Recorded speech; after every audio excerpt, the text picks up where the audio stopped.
சிற்றம்பலம். அருள் தரும் சிவகாமி அம்மை உடனுரை அருள்மிகு கைலாயநாத பெருமான் திருவடிகள் போற்றி போற்றி. எம்பிரான் பரஞ்சோதி முனிவர் திருவடிகள் போற்றி போற்றி. திருவிளையாடல் புராணத்தினுடைய 43வது பாடல், திருநாட்டுச் சிறப்பினுடைய 13வது பாடல் நம்முடைய சிந்தனைக்கு.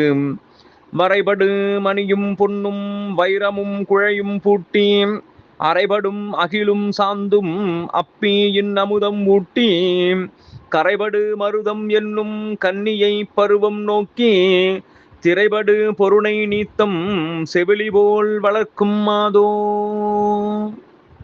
வரைபடு மணியும் பொன்னும் வைரமும் குழையும் பூட்டி.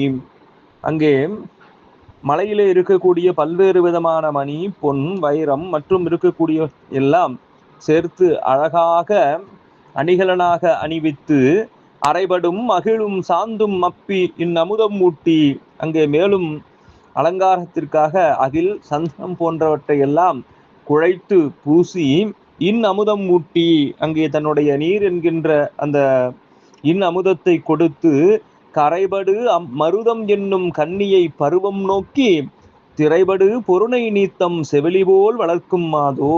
அங்கே சிறப்புமிக்க மருத நிலம் என்று சொல்லக்கூடிய வயல்களை ஒரு பெண்ணாக உருவகப்படுத்தி, ஒரு குழந்தையாக உருவகப்படுத்தி, அந்த கன்னினை வளர்த்து ஒரு செவிலித்தாய் எப்படி வளர்த்து வருகிறாரோ அதை போல இங்கே பொருணை நதியானது மருத நிலத்தை வளர்த்து வருகின்றது என்று அங்கு நடந்த நிகழ்வை இங்கே நமக்கு அருளுகின்றார் பரஞ்சோதி முனிவர். திருச்சிற்றம்பலம்.